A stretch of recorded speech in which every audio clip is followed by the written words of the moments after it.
Welcome to the Zachrilege Cast podcast YouTube video interview program that features me talking to some of the best and brightest in the atheist / secular / awesome community. This is episode number 208. I recorded this interview on December 11th, 2019. Thanks to Marie Delafont for being on, and please do check out Everyone's Autonomous. She interviewed Dave Warnock of lying. She interviewed Dave Warnock of Dying Out Loud this week, and it's worth your time. I had on a guest to talk about religious trauma once, and somehow 200 episodes have passed since that was a focus of an episode. Brady and Chuck are co-hosts of The Life After. It's not just a podcast, it's a resource for people struggling with the after effects of religion. I learned a lot from just one episode, so I know you'll get a lot out of the show. We talked about religious trauma, dream guests, and a conference on religious trauma that's coming up in 2020. It's a whole decade away. Let's start the conversation. North Pole. Oh, please. There's only one fat guy that brings us presents, and his name ain't Santa. Welcome to the Zachrilege Cast! Brady and Chuck, how's it going tonight? Oh, just so good. That was fun. Yeah, I like the gong. Do we get it? We're doing great. How are you doing, Zach? Well, I'm a little under the weather, so my voice is going to be a little Barry Whitish tonight. Just had a Monday, I woke up with a sore throat, and by today, it's like all through everything. So I'm a little off, but I'm prepared with beverage. So beverage one, of course, when you have a cold, fight it with a stout. So there you go. I got mine ready. I got Science. Got tea in my perfect mug. Oh, cute. So, okay, is that a local beer? Because I know you're St. Louis. It is. It's a second shift with Blueprint Coffee. Okay. Yeah. Two of the best establishments here in the St. Louis area. I know it's Schlafly. Is that one of the ones that's local?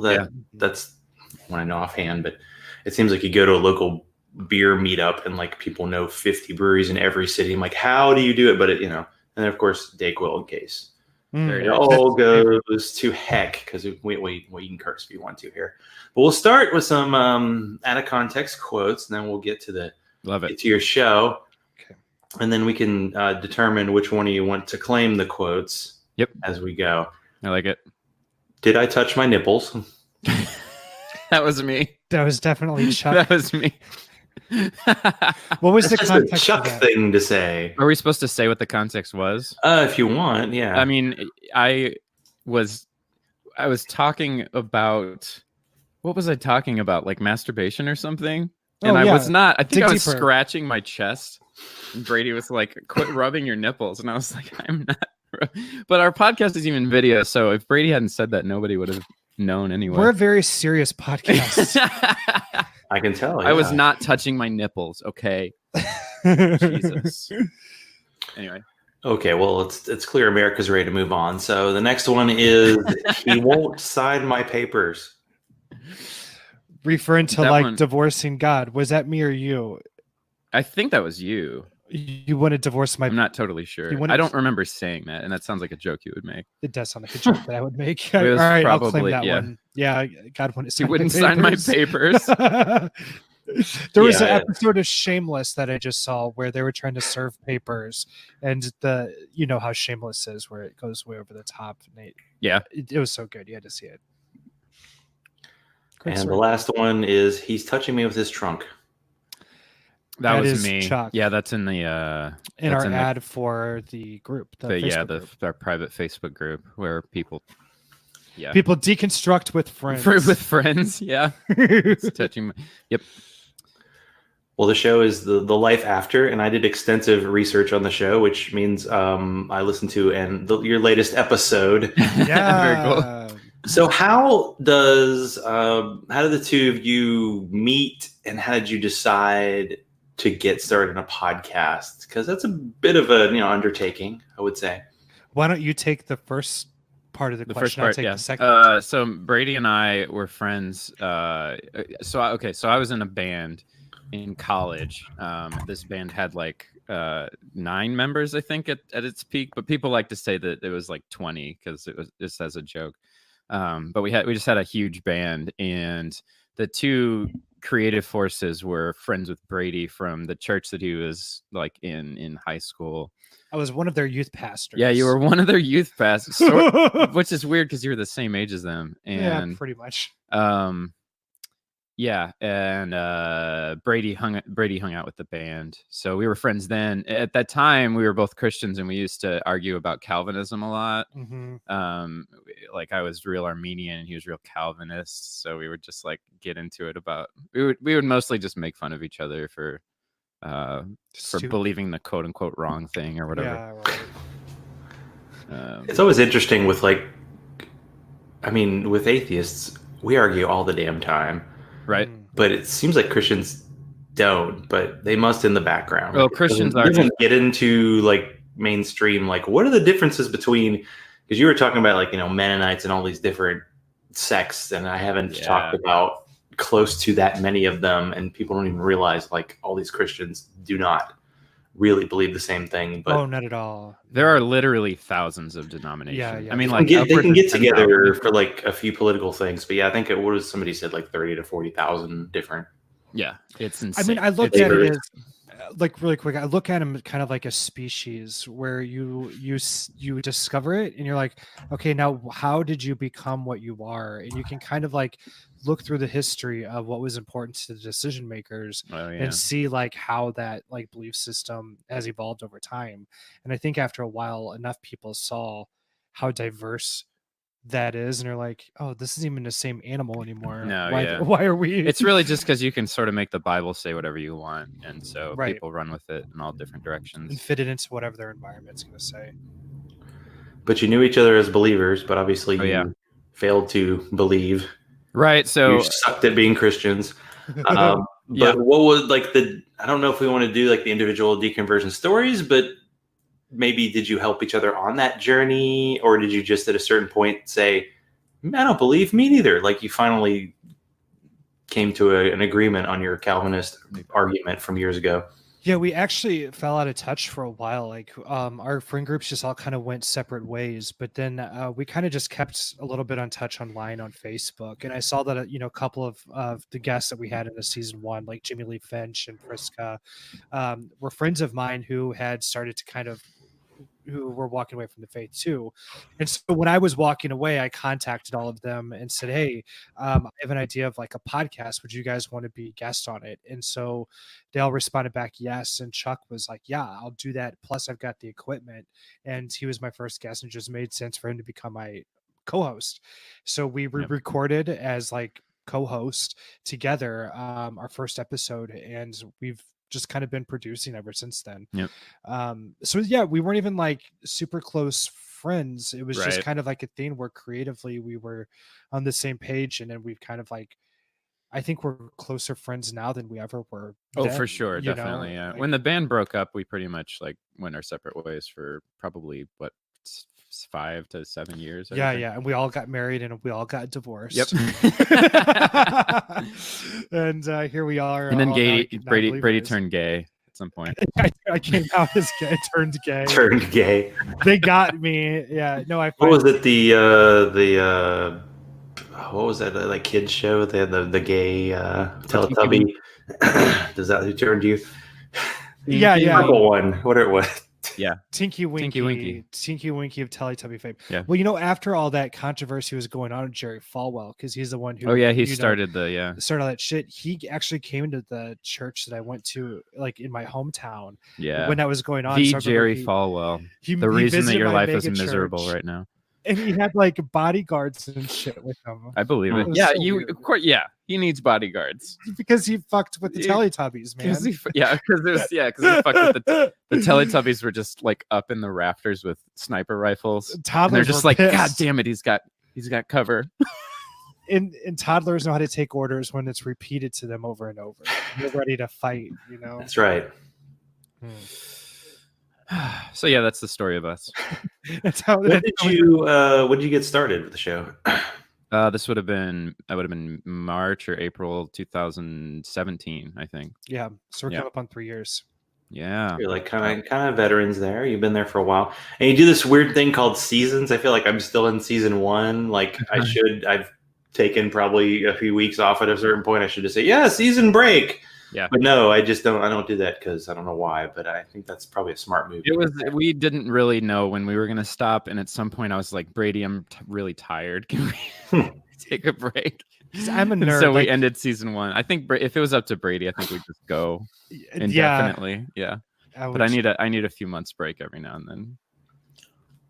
Well, what's the shows your kind of like elevator pitch for it for the uninitiated? Yeah, our big thing is we focus on people coming out of fundamentalism, and we have an emphasis on spiritual abuse, religious trauma, and understanding indoctrination. And so what we kind of want to help people do is, as they're starting to question and doubt whether it's fundamentalism or even it could be any kind of Christianity or any toxic belief system, right? We want to kind of just say, hey, you're not alone. These questioning is a good thing to do, and here's kind of some steps to do that, and here are the things that you can do to take care of yourself and your own mental health as you're going down that journey. How would you describe it? The biggest thing is that like we both, when we deconstructed, neither one of us had anybody to talk to or any resources. And you don't I think Janice Selby said on that episode you listened to, like, she didn't know what to Google. You don't even know like what phrases to look for. Right. So like our goal is to provide people with resources to help them process their deconstruction, because honestly it's a really painful process of like losing your sense of purpose, losing your community a lot of times, like, and you're just sort of like adrift for about a year where you're trying to figure your life out. And so we're trying to like give people something to go to in that interim period. As much as we can minimize that time of them being lost. But too, it's just so important to have that language, like you were saying, of like, I didn't even know what the word deconstruction was, before I started to make the podcast. And so to not only, learn that language, but I also feel like we're kind of part of establishing that language, because we are kind of for sure, pretty well established podcast in this arena. So it's like, it's kind of an honor too to kind of help build these things that, like you said, we didn't have. But knowing that we're getting these emails from people saying, oh my God, thank you for talking about this, because it's really helping me figure out a lot, and you're finally giving me language from my experience. It's such a new thing that like a lot of the things that are being said about it are new, like first time things, so we're like making up some shit as we go and just kind of running with it. Like we find out what works and we kind of run with it. So well, has your kind of show format been similar the whole way through? Like, what's the usual format for your episodes? It's usually long form interviews. Sometimes we'll do something more topical, or we'll break down a couple of interviews, and like I'll write a segment, or Brady will write a segment, and we'll sort of like throw that in. But we only do that every now and then, because it's honestly, it's just the two of us, and it takes a lot more work to do that kind of thing. Eventually I imagine we'll have more people working on the show, so it'll become more topical and a little bit different. But right now it's like mostly we find somebody with a story that has like a unique aspect to it that we haven't covered too much. And we do a long form interview to sort of like cover whatever they're, help tell their story. And the segments usually go that we'll talk about what was their life like as a Christian, get a feel for what their unique expression is. And then in the next segment, we'll talk about what like was their deconstruction like, what got them to start questioning this, to start realizing, oh my God, my beliefs aren't reflecting reality. And then finally we'll talk about what is their life like now. And there's always, what I'm noticing is with a lot of our guests, there's kind of like a form of activism or advocacy, like what we're describing, where they're creating or doing something proactively to help other people who are going through the same thing. So it's kind of cool to, like, in that last segment, to be able to focus on what are the important things that they're learning and what advice would they give to people, because they're actually like in the trenches doing stuff and creating things to help people that are coming out of this bullshit life, which a lot of times has so much to do with like childhood indoctrination, where that's the only precedent that people have had for their entire existence. Yep. Yeah, it's interesting because I had a guest on. It was like episode 8. This is 208, by the way. So it's been a while. No. Who was the only Georgia member of the Secular Therapy Project, which may or may not still exist. Yeah. Very cool. Yeah. And she talked about religious trauma and dealing with kind of rural communities and all that kind of thing. And it's kind of powerful. Like I was going to make a joke like, well, once people are cured, what do you no show? But it's like, that's not really going to happen permanently. There's always more people coming in, and it can be a long process. Yeah. Is it hard for the two of you to kind of lead with your own stories? Do you try to do that, to talk about how you're dealing with having your evangelical past? And then like, well, here's the struggles I've had and here's how I've overcome them. And maybe here's some times where I'm not quite sure what to do. Mm-hmm. And I've been coughing, so I might turn my mic off as I go. Yeah. Oh, totally. You're fine. You're fine. It's all about you two talking anyway. You're the stars. Go for it. Right. Yeah. I mean, like, what's interesting, like, what really works well for us, I think, in part, is that we, like, me and Brady have had like pretty different experiences as Christians. Like, I started very fundamentalist, and I was homeschooled, and I was very isolated in these very conservative settings, and my dad is like cultishly conservative, and I went to a Southern Baptist church in high school. But after that, I progressively started moving more and more liberal with my beliefs. So, and that tends, like, people either tend to, that grow up in faith, either tend to sort of double down on fundamentalism and really dig in, or they tend to sort of, like, over time adjust their beliefs to fit, reality a little bit better, or they actually study the Bible and they find out that a lot of fundamentalist beliefs don't really fit the biblical narrative, so you sort of move in a left direction. So I did that, and Brady was like dug in deep into fundamentalism. Yeah. So our stories sort of cover a broad part of the spectrum of what evangelicalism looks like in America. Which works great for our show, I feel like, because yeah, whenever we add a third experience, that's the other thing, is because Christianity, God is subjective, right?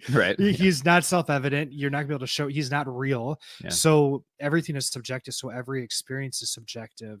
So whenever we interview somebody, we're adding in this third story, and then we're kind of able to look at it from both Christian, ex-Christian perspectives, but from like different kinds of ex-Christians. And I think that's been interesting because like you said, my fundamentalism was so deep ingrained. I was so much of a Calvinist. I was going to be a pastor. I have my biblical studies and theology degree. As you know, I committed myself to ministry when I was 14.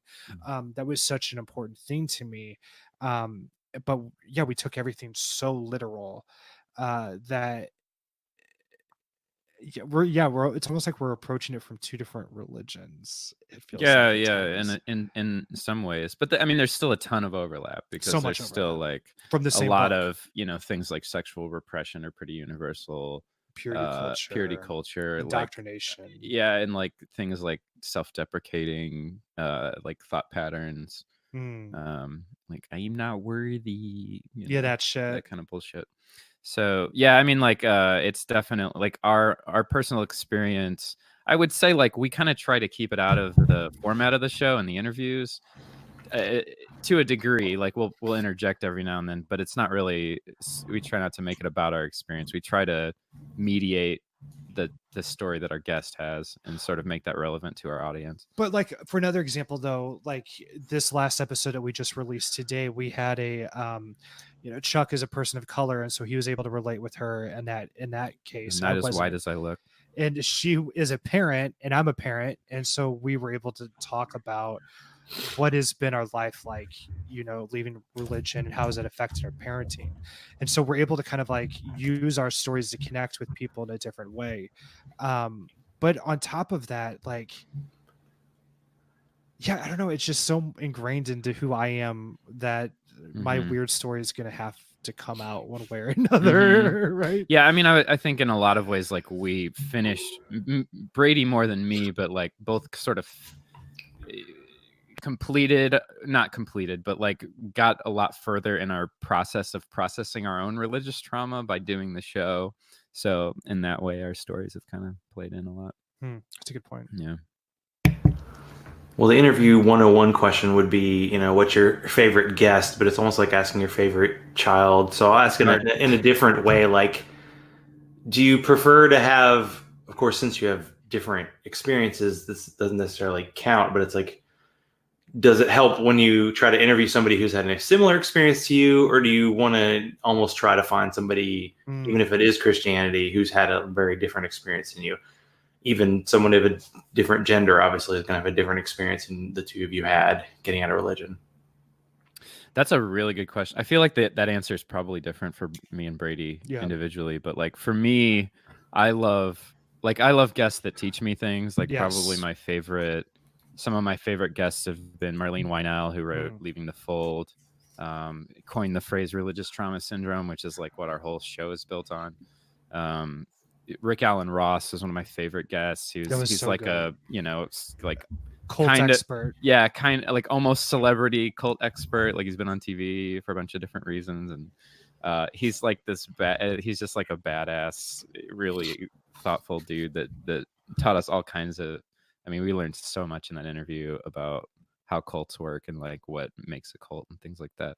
So those are my personal favorites. But then there are like these interviews that are like peripheral to my experience. Like a lot of women will come on the show, or people that are queer, LGBT plus, like that have these experiences that like I was peripherally aware of as a Christian, and I was like had a problem with, like that I was sort of like repressing, but then like hearing their experience and sort of like really helps me double down on why I really don't like religion and Christianity, and like puts a lot of validity, I think, to the fact that it is like the further along we get, the more I'm like, oh, religion is harmful, like more often than not, probably. So, and I would say, my favorite guest is very similar to what he's saying. I had such a personal experience with our episode with Jamie Lee Finch, episode 4, Unbuckling the Bible Belt, that I was working through how purity culture and growing up with, extreme sexual repression. I mean, I knew I was gay when I was 14, but I didn't act on it. I was open about it. I told people, hey, this is what I am tempted with. This is what I struggle with, but I can't ever allow this to be part of my life. So I did that all the way till I was 28. It fucked me up sexually. So to be able to talk to Jamie about that and to have like new permission and access to my sexuality, she's been able to bring a lot of healing to myself and a lot of other people through the conversations that she's had about that. So that was a really meaningful one too. But also some of the people that we bring in, I try to make they're very, very personal to my life. Like we have an episode coming up this season that my old roommate, who was I used to be on this Christian sitcom, like way back in like the mid 2000s.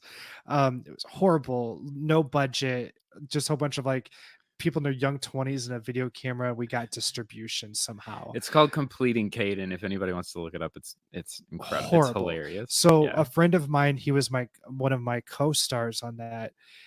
We both left the faith, and we were roommates while I was going through my divorce, leaving the faith, figuring out religious trauma syndrome and like my PTSD from coming out of all of that, figuring out single parenting, figuring out divorce, and figuring out coming out, like all at the same time.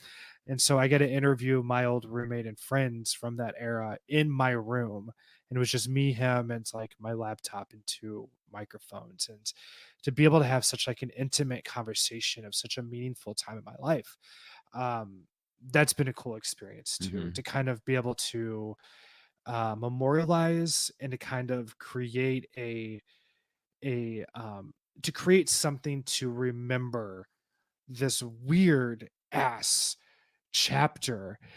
It's not even a chapter. It's more of like slamming one book, throwing it across the room, picking up some random other fucking book and reading that one instead, to be able to memorialize like that, that time, I think is really important to me and be something I can share with my son when he gets older too.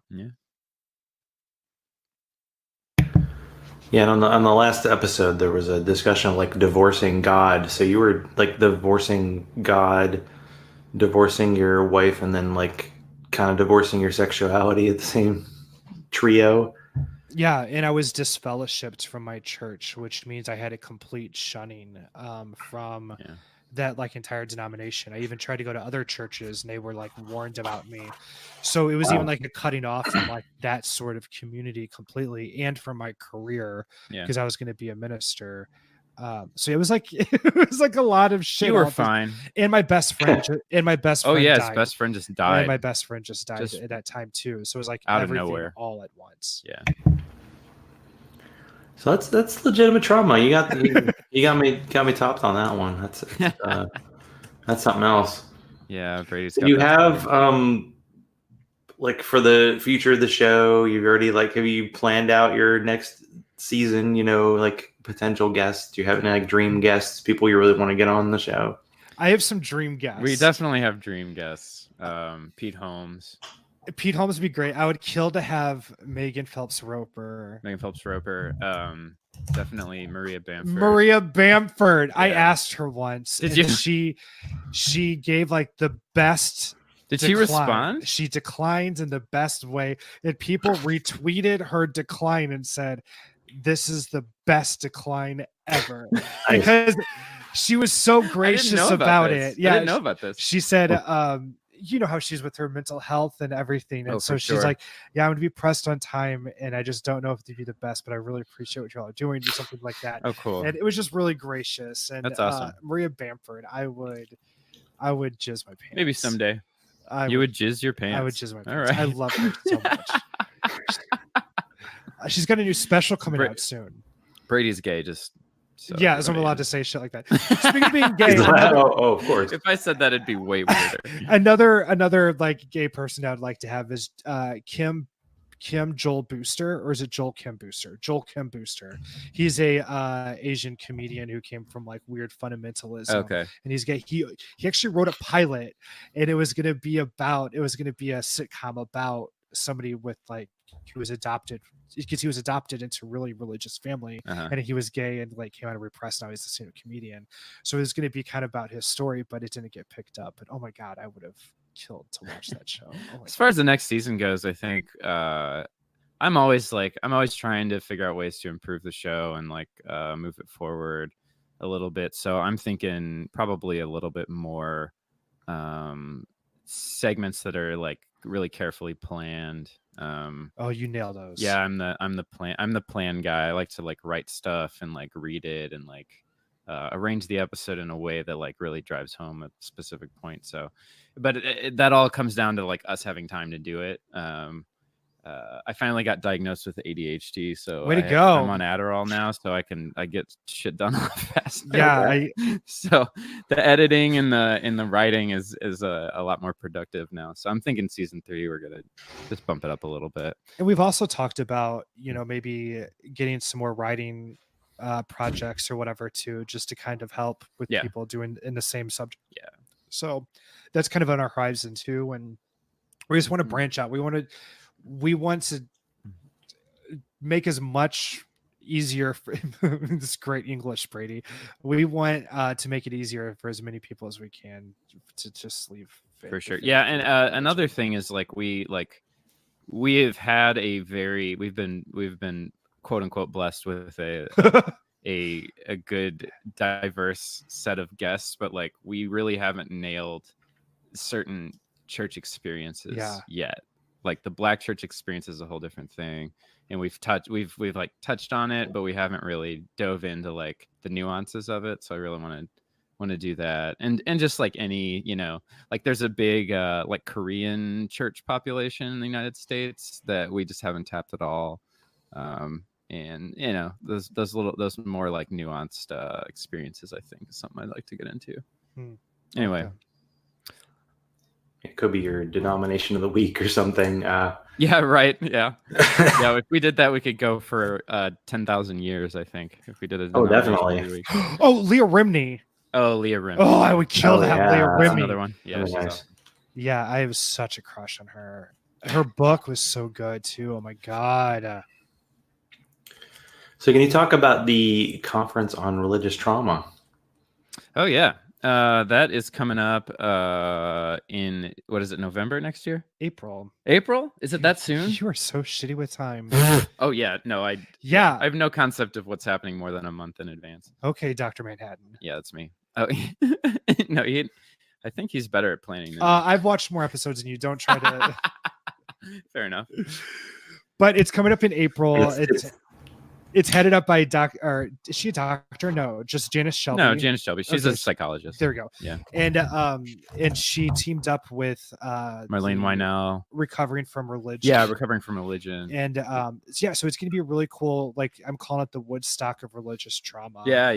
That's pretty accurate. Which, that's an interesting thing too. Earlier you had mentioned about, everybody just leaves religion and it's over. But it's like kind of like, because our show is about that recovery process, and the same as this conference, that recovery process like has so much material to unpack. Yeah, right? Like the whole like mental health of it all and everything. So I think like this conference is kind of like even more of a testament to that it's it's not just about leaving religion, but there's so much compacted around that that we're kind of like, that us in this conference are really trying to. Religion really impacts every aspect of your life, because that's how it's designed. It's designed to be an entire lifestyle. So it's like the way you eat, the way you think of yourself, the way you have sex, the way you I don't know, literally, it's like literally everything you can. Or the way you don't have sex. Or the way you don't have sex. Yeah. So it's lame. So it's like, we're always, the thing with religious trauma is that it's always complex. Like there's PTSD and there's CPTSD, right? And CPTSD is complex, meaning that there's like more than one incident. And like religious trauma is like, it's so hard. It takes years to unpack everything that was traumatizing for you. So that conference is really a sort of like compact place for us to like people that are familiar with the topic of religious trauma to like unpack all those little nuanced areas and like give some direction to counselors and people that want to attend it. So, and a lot of it operates as like a support group too, which I think is important. People need to hear other people who are going through the same thing, right? And I think the conference is going to be so but it's loaded with experts, so it's not just like regular people with regular experiences. It's like it's like a lot of psychologists and people that have studied it and counselors and things like that. So we're pretty excited. We're going to try to go. We'll see if we can afford it. Well, they should get you there. Come on. Yeah, I know. That's right. You're promoting. Come on. Yeah. We do have a GoFundMe for it. So if anybody wants to contribute, Google it, you'll find it easy. Yeah. We'll the life after We'll include it in the show notes. So in terms of, you're really deep in your like discussions about trauma and about how people deal with it. So you mentioned a term. You use different buzzwords than some people use in podcasts I've done in the past. So stuck points, what are they and how to deal with them? Oh, good question. Stuck points are, so if you, I'll use a really simple example because in religion it's really complicated. So if you were, say you were mugged, right? You were walking home from work or to work or something, and you were mugged by somebody at knife point, and it was a traumatizing experience. It was, there's a lot of stress hormones involved. Your brain reacted very differently than it does to most experiences. And you have a traumatic experience. A stuck point is something that prevents you from it is something that is like a nuanced part of your traumatic experience that you have a really hard time getting past, right? So it's like if you had left the house on time, you wouldn't have gotten mugged because you wouldn't have been in the same place at the same time. Or if you had not decided, like something, it can be really stupid. Like if I hadn't put cheese on my sandwich that I brought for lunch, that would have offset the time that I was in the alley or on that street, and that person wouldn't have come out, or something like that. And it's like this thing, it's usually something that sort of allows you to blame yourself for the traumatic experience. Or like if you're in a car accident, it might be like, oh, if I hadn't looked at my phone, or if I hadn't, like if I had left, my house or whatever early or something like that. So it's something that you use to blame yourself instead of just processing the trauma. It's like, it might be true that if you had left earlier, you wouldn't have gotten in a car accident, but you didn't, and the thing happened. So you don't want to get too hung up on the details of like blaming yourself. A lot of times they involve some sort of magical thinking, like right? Yeah, I think yeah. we gave the example. Well, with like religion in particular, for sure. For sure, right? And you get like the whole like Mothman prophecies sort of thing, of, like, or if like the moth died. You mean the butterfly effect? Oh, wrong you went movie. to the Damn moth. It, you went to the Mothman again. Damn it! All right, the butterfly effect. Richard Gere is coming for you, man. But yeah, the point of like the suck point being this thing that you tell yourself that's getting in the way of you to be able to heal and to be able to Right. kind of like really process your trauma and to really like have a clear objective view of reality. So in the religious world, a really common one would be like, why was I so naive? Like, obviously these things are very difficult to believe. Like, of course Noah didn't have an ark that saved every animal on earth. Of course, Jesus didn't raise from the dead. That's not a real thing. Why did I believe that? That was those aren't true. Oh, yeah. Sorry to break it to you. And we're here to say that Jesus didn't raise from the dead. That's the whole point. No, and it's like, yeah, okay, yes, you were naive. I was naive. Brady was naive. Hey, literally millions of people are naive. That's not the point. The point is like, you were lied to, whether it was on purpose or not. You went through these experiences that were traumatizing for you, and like, let's dive into what that means rather than hanging up on like, oh, I was stupid, or that's an example. Yeah. I don't know if it's a Christian thing in particular, but it's definitely like if something bad happens in your life, it's your fault. Yes. And something good happens, it's because of God, and it just happens. And so, anytime something bad happens, it might just be bad circumstances, but you would definitely be like, "Oh, obviously it's me," and that would make it harder to get over that. Yep. And then you also, keep going. Your part's better than mine. Oh, you're fine. Well, no, I was just gonna say, because all of the proof unquote of God is subjective, you have to learn how to filter your subjective experience to feed into your belief system, right? So it's like the way that would work is if something good happened, then you would outsource that to God and say, well, that was God. And if anything bad happened, you would have to blame yourself, or else. Or you could say you could still say that was God testing me or something. Right. Because your brain is hungry for evidence, right? And it's starving for evidence. It's going to eat whatever it can get its hands on. So it's, you're going to be creating these really situations that create quote evidence that aren't really doing that. You're just filtering your experience.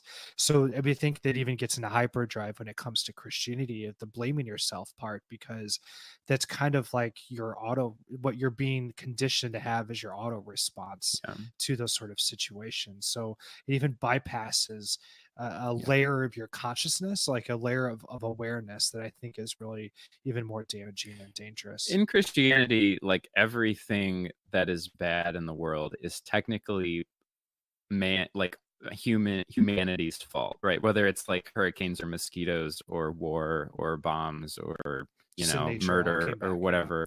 It doesn't make any sense, but like, yes, everything is contributed to the depravity.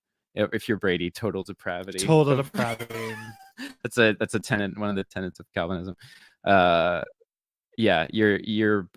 It is ultimately our fault. So even if it's not your fault as an individual, it is our fault for being unrepentant, sinning humans. Well, in your last episode, you talked about a friend who actually got a plant to kind of represent him giving up God. Did you have to kind of retroactively grieve the loss of God and like what it represented in your lives when you were like, okay, this isn't me anymore?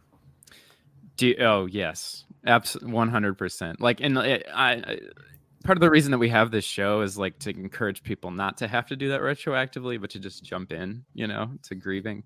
But yeah, it was like probably 4 or 5 years before I really went back and grieved the fact that I didn't have God anymore, because God was like my closest friend. I took all my problems to God. I was like, you're supposed to pray without ceasing. That's like a quote from the Bible. So yeah, that was that's an interesting thing that happens that you sort of don't realize that you need to do. So like I think a lot of people leave religion and they're just like, oh, this is bullshit, and they just sort of like wriggle their way out and go a different way and don't really make like a monument about the fact that they went from believing this to not believing it. But you really do like lose something in that process. And having to go back and retroactively, that's like I have a really hard time grieving anything. Like I was just talking to my partner the other day, it just like my grandma died over a year ago and it just hit me like a week ago. It was like, oh man, I really miss my grandma, wow. And like until then, like I have a hard time grieving. So I have to waves, right? Like it totally does. But like having a ritual, I guess I think is what sort of my friend that was like, he has been out of the faith for years and he's a really good friend of mine. And so he bought this plant and he decided this plant is God and I'm going to take care of that plant for a while because it was such an important part of my life. And then I'm going to fucking let this plant die, because you need ritual often. I think a lot of people need ritual to grieve. Yeah. So it's like, whether it's like for me, it was like, I have a picture of my grandma and I found myself just kind of staring at it for a minute. Like, this is like, man, I really miss this person. She was there my whole life. She loved me a lot and she's gone. And, you gotta have something tangible, something you can look at, something you can go back to when you're feeling that sense of loss. You know what? I think like in a way the podcast is that ritual for me, because the way that my personality is wired, I'm an alert. I'm a watchman for my community. If I was an ant, that would be my job in the hill, that I want to be able to tell people, hey, there's a warning, fix it. And so I think that the podcast is my meerkat jumping up and giving the alert to the rest of the colony, because I'm saying, here's how this shit is harmful and here's how you can get out of it. And so that gives meaning to my suffering. It gives meaning to my experience, because I realized like being disfellowshipped, I thought my whole life God was with me. So my experience mattered. When my parents fought and I relied on God, that mattered because God was with me. But then realizing that there wasn't a God and that I was on all of that journey on my own, then I felt like everything was on me to make sure that my story moved on, right? That somebody knew about what I experienced, because if I died, then my story would die with me, because here's an entire community. Everybody that I knew up into that part of my life are now deciding actively to shun me and act like I'm not really alive and never really meant what I did. The whole like, oh, you weren't really saved and you were just pretending for 28 years, all that.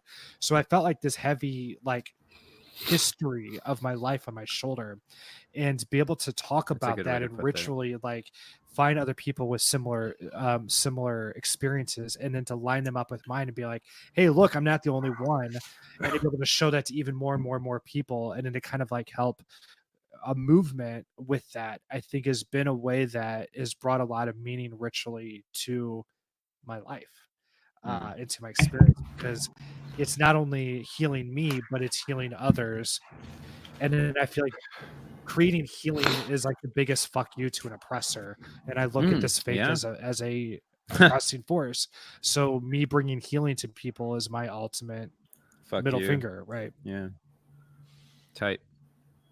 Fuck Excellent. You. Okay, so only one of the two you're as a parent, is that right? Yeah, the gay one. How did that happen, right? Somebody fucked up. So do you have any dad jokes available? I am full of them. You've got to give me a topic though. Like I can't just like pull one out of my ass on anything. Really? Oh, I know I'm a failure.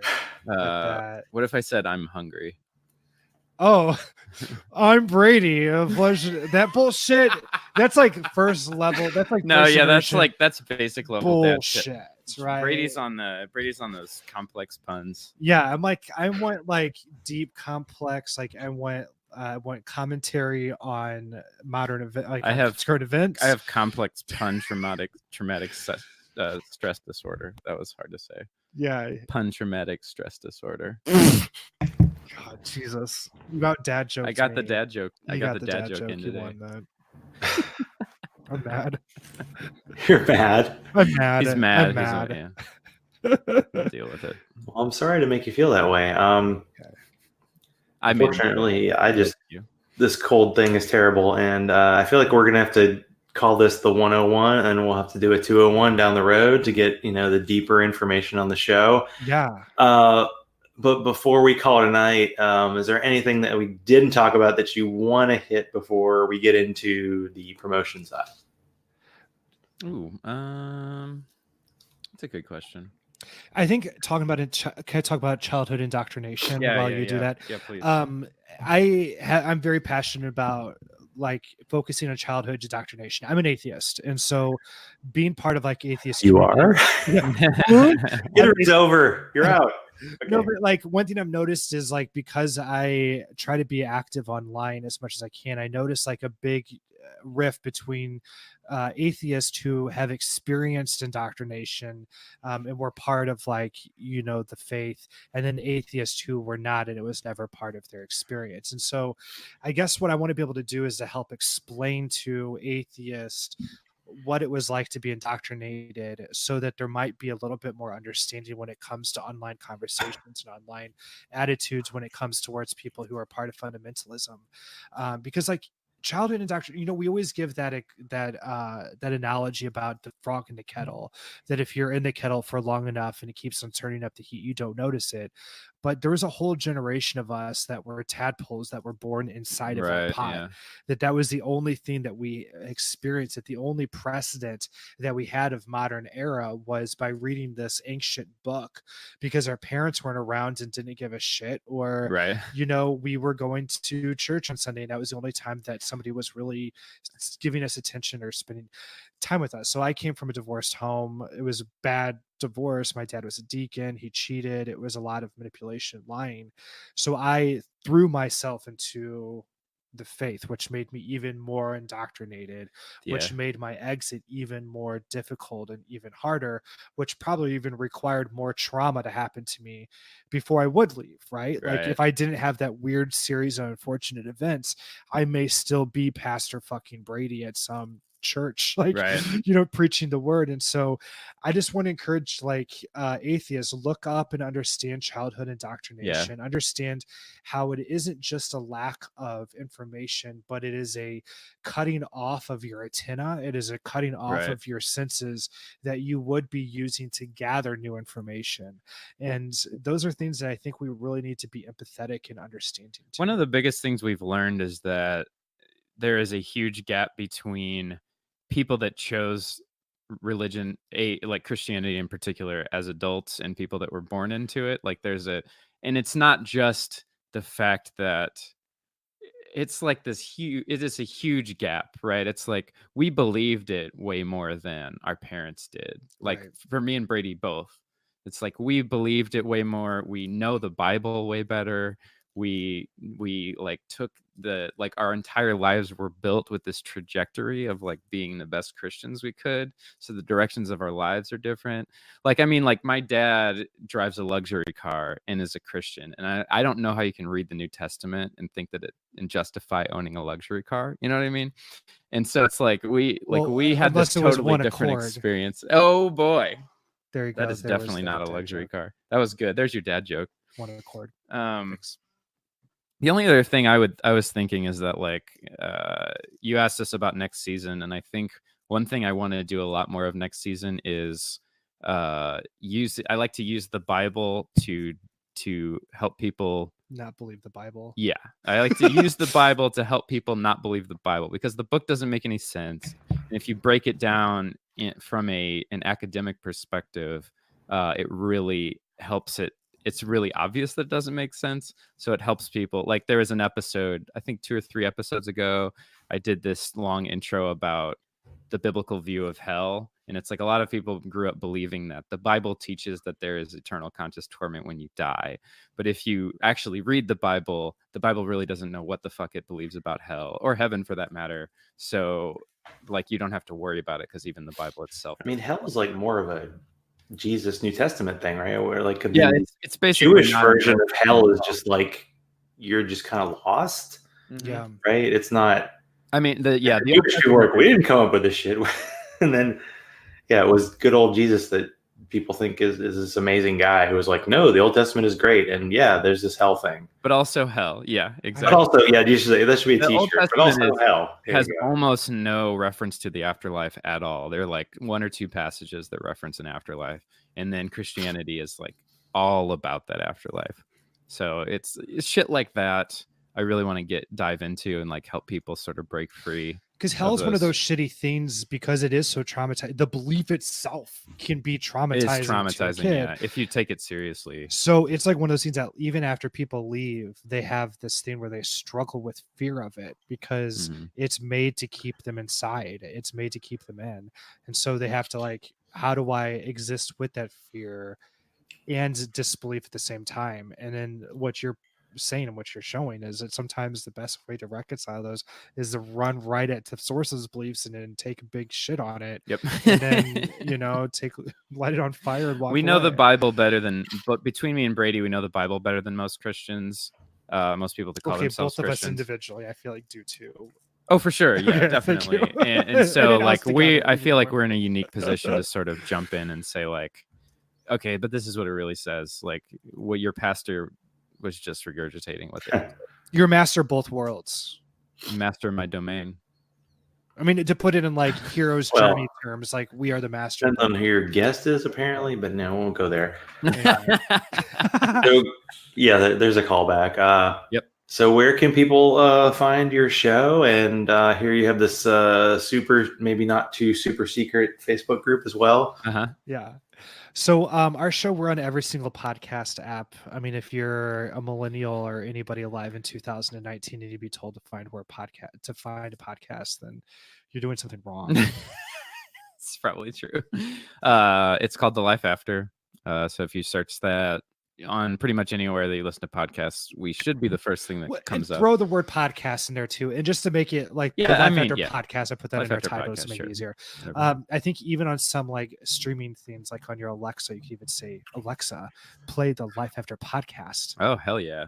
Maybe, I don't know if that's true. I might play that weird one that was kind of like the same name. So we also have that, which you mentioned, the community on Facebook, which is secret.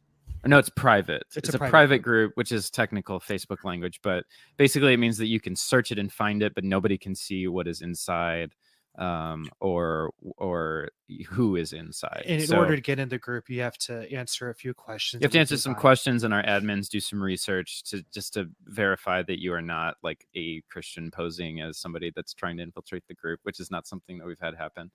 It's up to about close to 1,700 members right now, and it is very active. People post what they're going through, what they're thinking, what they're feeling, what their trauma is, what their stuck points are, to call back, and the people respond and show empathy, and we try to keep it pretty productive.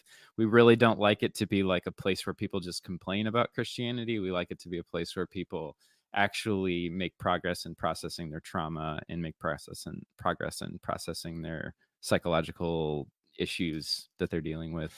Some of our members have or like family shit. What? Some of our members have found each other, like they made friends and ended up having a threesome. Had a threesome? Very nice. So it's good for that. It's good for sex too, apparently. That's for the next one out of context, right there. It's good for sex. Yeah, there you go. That's You can quote us on that. Well, thank you to you for being on, and we'll definitely keep in touch. We'll see what you two crazy kids got in the future. Thanks, Zach. Hey, Zach, this was fantastic. Yeah, thanks for doing it with a cold. And I'm sorry that you're not feeling good. And I want to say you're a very good singer. That introduction was very on point. Well, it's my version of And I'm sorry, you guys, have an intro, but I'm like, anytime a podcast is an intro, I usually fast forward because it's like produced and it has all this music and it takes like a minute. And I'm like, I'm just going to sing it, especially when I do this part live. So it's just my thing. It's all the only thing I really have. So why not? Hell yeah. I love that. Sacrilege Coughcast. Exactly. That's the name of it for tonight. Until next week. I love it. I love it. It'll be the uncough cast once I'm over this. But thanks again for being on. And we'll see how much of this gets as I hit the end broadcast button. Maybe. Possibly. Ding. Oh, jingle bells, that man smells, Robin laid an egg.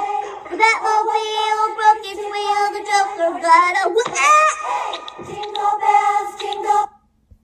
Live read. A few episodes ago, I decided to promote a non-atheist podcast, and it's a good time to go back to the well. Mallory Rubin and Jason Concepcion continue the binge mode brand with a detailed look at Star Wars. I do not have Disney Plus, so I don't get the whole Baby Yoda part, but I did listen to all the episodes about the original movies. They are detailed and entertaining on looking back at the films and their cultural impact. Please do check it out. If you want to support this show, be like Bobby, Hugh, Teody, Larry, Daryl, and the other Daryl, Freethinker215, Alan Marks, and Chris Watson of the Postmodern Playmath Podcast. Go to patreon.com/Zachrilege, Zachrilege. Follow me on Twitter at Zachrilege, like the Zachrilege Cast page on Facebook, and send all mail to zachrilege.cast@gmail.com. Thank you to Brady and Chuck for being on this week. No current guests planned for next week, but we'll get on that real soon. So until then, let's continue the conversation.